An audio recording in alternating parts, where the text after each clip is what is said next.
मैं आ गया। The Adventures of Tenali Raman। सोने के आम।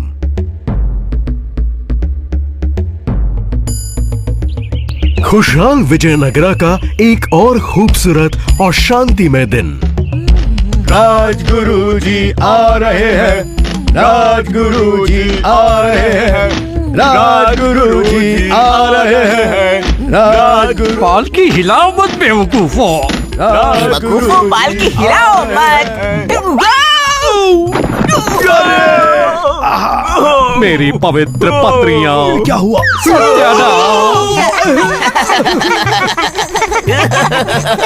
इसमें हंसने की क्या बात है? दांत मत निकालो। आहा, रामन, मैं जानता था ये तुम्हारी चाल है। तुमने मुझे गिरवाया। राजगुरु जी, आपके सेवक आम पर फिसल गए थे। तुमने ही वो आम यहाँ रखे होंगे मुझे मारने के लिए। इसकी शिकायत महाराज से करूंगा। नहीं नहीं नहीं, मैं इस सब का श्रेय नहीं ले सकता।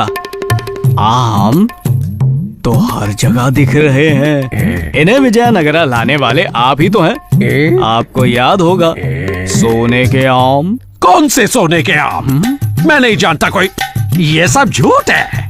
चलो चलो, उठाओ पालकी और चलो। पीछे हटो, चलो। सोने के आम वो कैसे होते हैं?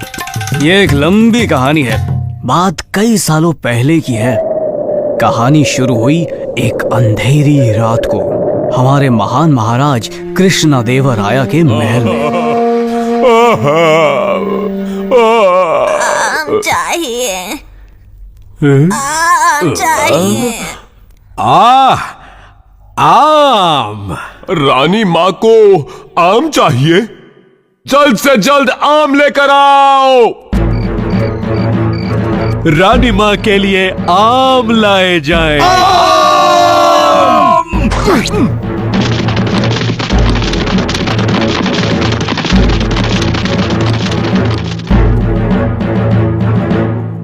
हे महाराज, वो आम ले आए।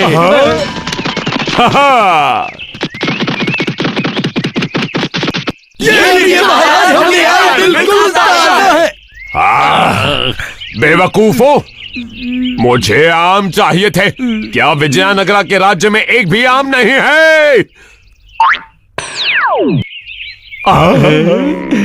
बहुत ही ऊंचे पेड़ से तोड़ा है महाराज। इसे जल्दी रानी माँ के पास ले जाता हूँ।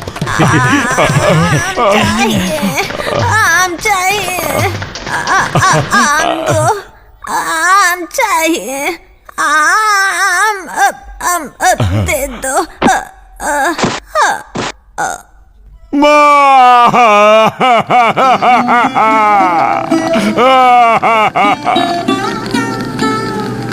ओहो, मैं महाराज कृष्णदेवराया, राजाओं का राजा, अपनी माँ को समय पर एक आम भी नहीं दे सका।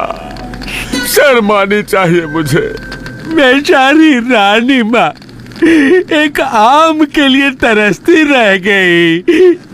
ये कैसी अनहोनी है। ओहो, उनकी आत्मा को शांति नहीं मिलेगी। तब तक। कब तक? रिवाज के अनुसार रानी माँ की आत्मा तब तक भटकती रहेगी जब तक कुछ गुणी ब्राह्मणों को सोने के आम भेंट नहीं किए जाएंगे। भेंट में सोने के आम? लेकिन सोने के आम देने से रानी माँ की आत्मा को शांति कैसे मिलेगी? चुप हो जाओ, तुम रिवाजों के बारे में कुछ नहीं जानते। ओ राजगुरु, आप मेरे सलाहकार न होते तो मैं बर्बाद हो जाता।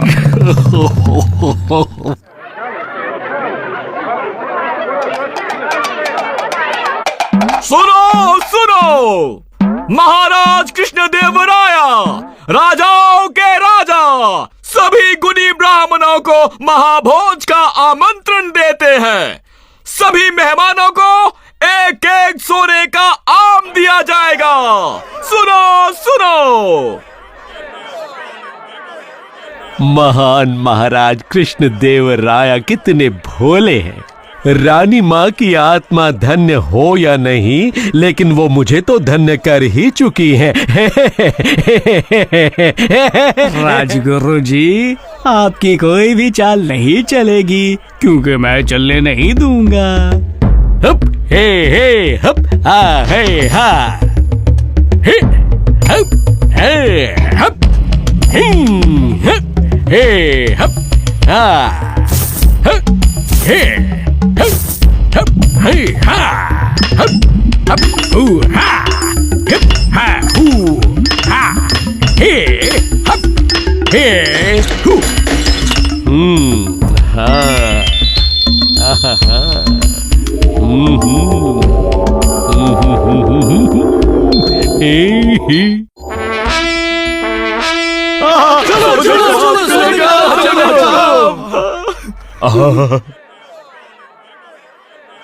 भोजन तैयार है। अब आप सभी मुझे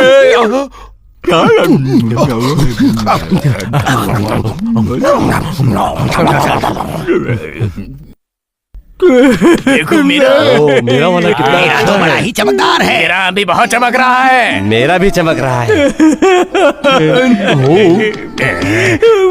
महाराज, मुझ पर दुखों का पहाड़ टूटा है। क्या बात है रामन? महाराज, मेरी माँ अब इस दुनिया में नहीं रही। रामन, मैं तुम्हारा दुख समझ सकता हूँ। मेरी बेचारी माँ, उनकी आखिरी इच्छा पूरी भी नहीं हुई थी और वो चल बसी। आखिरी इच्छा पूरी नहीं हुई।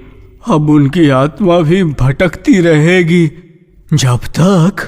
जब तक के तुम सोना कुछ गुणी ब्राह्मणों को भेंट नहीं देते। गुणी ब्राह्मण? लेकिन वो मुझे कहाँ मिलेंगे? हम है ना तुम्हारे सामने। इस तरफ चलें गुणी ब्राह्मणों।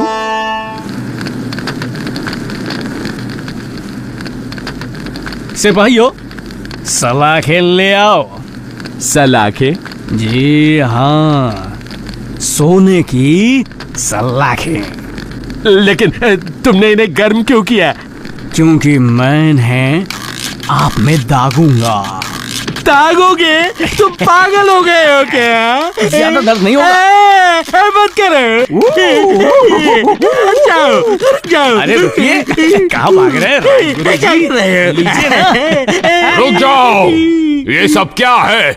मैं जानना चाहता हूँ। देखिए महाराज, इसने क्या किया? ऐसा क्यों किया रामन? ओह, ये राजगुरु जी के बड़प्पन की निशानी है। रामन, तुमने राजगुरु का अपमान क्यों किया? महाराज, मुझे इंसाफ चाहिए। इसे दंड मिलना चाहिए। महाराज, मेरी माता को जिस बीमारी ने स्वर्गवासी बनाया, उसे ठीक करने का पुराना नुस्खा है गरम सलाखों को दागना। लेकिन महाराज, उनकी इच्छा पूरी करने से पहले ही वो चल बसी। आहा। मैं भी रिवाजों के अनुसार चल रहा हूँ। ब्राह्मणों को वो देकर जो अपनी माँ को ना दे सका, मुझे बाकी मेहमानों को भी दागने दीजिए महाराज। तुमने सही कहा रामन। वाह आदरणीय मेहमानों, जब आपने सोने के आम स्वीकार किए, तो सोने की सलाखों से दागा जाना भी स्वीकार करें। सैनिकों, चलो सलाखें ले आओ।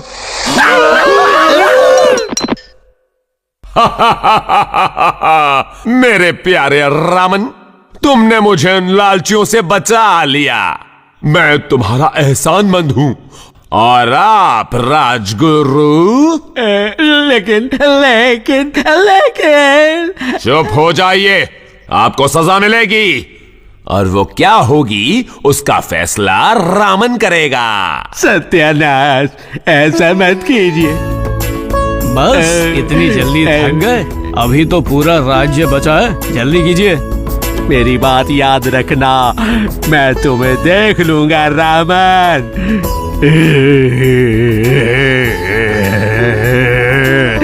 चुप करो माली, और अपना काम खत्म करो।